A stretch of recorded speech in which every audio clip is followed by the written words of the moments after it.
Você sabia que um dos amigos de Jó, Elifaz, foi inspirado por um demônio para falar com Jó e tentar destruir a relação dele com Deus?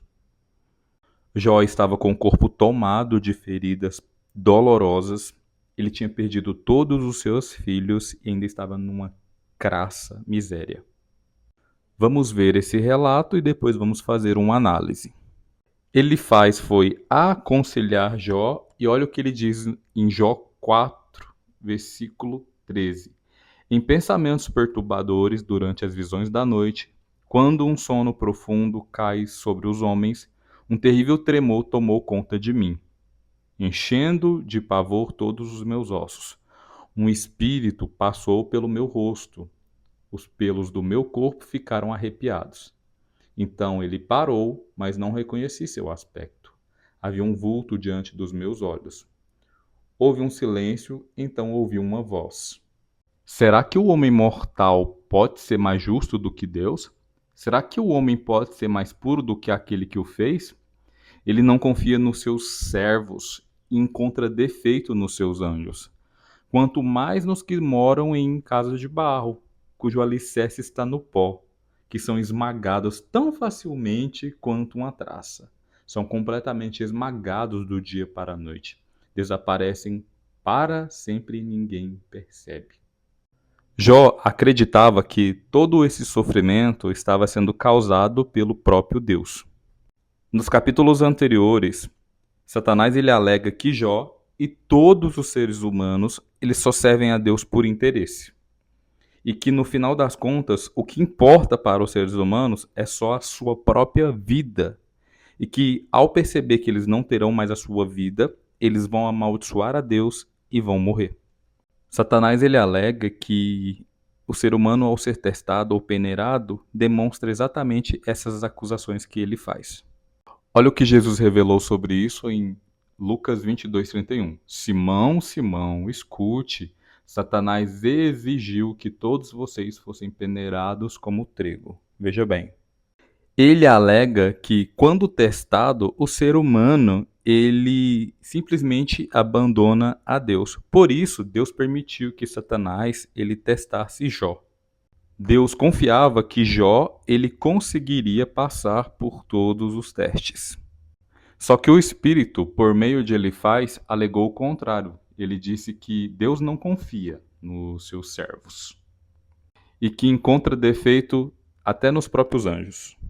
Ali, esse espírito ele queria quebrar o vínculo de confiança, o apego que Jó ainda tinha por Deus, mesmo achando que era o Deus que estava causando todo esse sofrimento.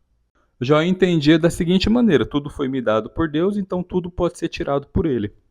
Algo que eu gostaria de destacar é que nem tudo que o Espírito falou era mentira. Por exemplo, ele diz assim, ó: será que o homem mortal pode ser mais justo do que Deus? Será que o homem pode ser mais puro do que aquele que o fez? Isso aqui não é mentira. Deus é muito mais puro que o homem mesmo, infinitas vezes. Porém, ele estava usando essa verdade de uma forma deturpada e para destruir a relação de Jó com Deus.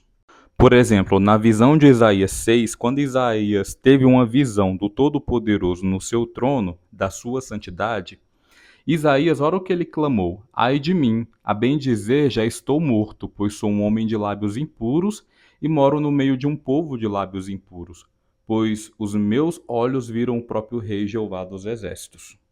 Isaías, ao ter noção da santidade do Todo-Poderoso, ele pensou da seguinte maneira: bem dizer, já estou morto. Ou seja, Isaías se sentia indigno. Ele pensava: não sou capaz de servir a um Deus tão santo. Os padrões dele são tão elevados que eu não dou conta de servir. É muita santidade para um pecador como eu, uma pessoa de lábios impuros, na linguagem de Isaías. O que aconteceu em seguida na visão de Isaías desmente o que aquele espírito mentiroso, corrupto, falou para Elifaz, inspirou Elifaz a dizer a Jó. Olha só na visão de Isaías 6:6. Nisso um dos serafins voou até mim, e na sua mão havia uma brasa que ele tinha tirado do altar com uma tenaz. Ele tocou a minha boca e disse: Veja, isso tocou os seus lábios, sua culpa foi removida e os seus pecados está expiado. Olha que interessante. Por meio de um serafim, Deus ele limpou ou removeu a culpa ali de Isaías. Isaías reconheceu que tinha pecado e Deus providenciou para ele uma purificação ou uma limpeza. Embora os humanos sejam pecadores, Deus vê o que eles têm de melhor. Na visão de Isaías, Deus ele habilitou Isaías a ir fazer um trabalho. O enviou para, mesmo ele sendo uma pessoa de lábios impuros. Ele, por meio de uma expiação do altar, ele removeu a culpa de Isaías. Então, mesmo o ser humano sendo pecador, quando ele demonstra um coração sincero, Deus, por meio de Jesus Cristo, ele ajuda na sua expiação ou na remoção da sua culpa. Por meio do sangue de Jesus, a oferta do altar, Deus ele vê o ser humano sem pecado. Aquele que reconhece e demonstra um coração sincero. E demonstra a mesma atitude de Isaías, de querer fazer a vontade de Deus. Esse demônio falou é mentira. Deus confia sim nos seus servos, até mesmo fez provisão para purificar todos aqueles que demonstram a mesma atitude de Isaías, de querer servi-lo. Jó demonstrou que Satanás é mentiroso e venceu ele, por demonstrar que não amava mais a sua vida do que o próprio Deus. O comportamento de Jó serviu de base jurídica para o julgamento de Satanás no céu. E não só o comportamento de Jó, mas outros tiveram o mesmo comportamento de Jó, dando assim base jurídica para o julgamento de Satanás, ele ser condenado como mentiroso. Olha o texto de Apocalipse 12, o 11 e o 12. Eles o venceram por causa do sangue do Cordeiro e por causa da palavra do testemunho deles. Olha esse ponto. E não amaram a própria vida, nem mesmo ao encarar a morte. Por essa razão, alegrem-se, ó céus, e vocês que residem neles, ai da terra e do mar, porque o diabo desceu a vocês com grande ira, pois sabe que lhe resta pouco tempo. Então, olha o ponto. Esses discípulos de Jesus, por demonstrarem na prática que não amaram a própria vida, mas a Deus em primeiro lugar, não importando em perder a sua vida, deram base jurídica para a expulsão de Satanás do céu, provando assim que ele é um mentiroso, um corrupto que não tem mais relacionamento com Deus e quer fazer com que outros não tenham também.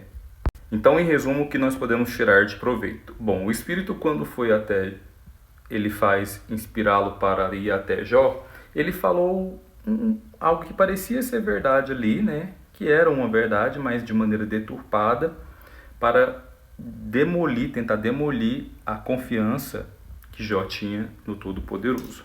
Usar meias verdades é uma tática de Satanás. Por exemplo, quando ele foi tentar Jesus, ele tentou utilizar salmos, falando que Jesus podia pular, que Deus usaria seus anjos para apanhá-lo. Olha só, é um texto que estava ali já em salmos, porém aplicado de maneira deturpada. Satanás ele usou um amigo de Jó, né? Ele sempre se apresenta como um amigo, né? Ali, por exemplo, quando foi tentar Eva, talvez a serpente pareceu ser amiga de Eva, que estava tentando trazer para ela algo bom. Outro ponto muito interessante é que ele quer que você pense que você nunca estará apto a servir a Deus por causa da quantidade de pecados que você tenha. De fato, reconhecer que tem muitos pecados é uma virtude. Mas Deus ele tem o sacrifício de Jesus Cristo que pode fazer uma cobertura dos seus pecados quando você quer servi-lo.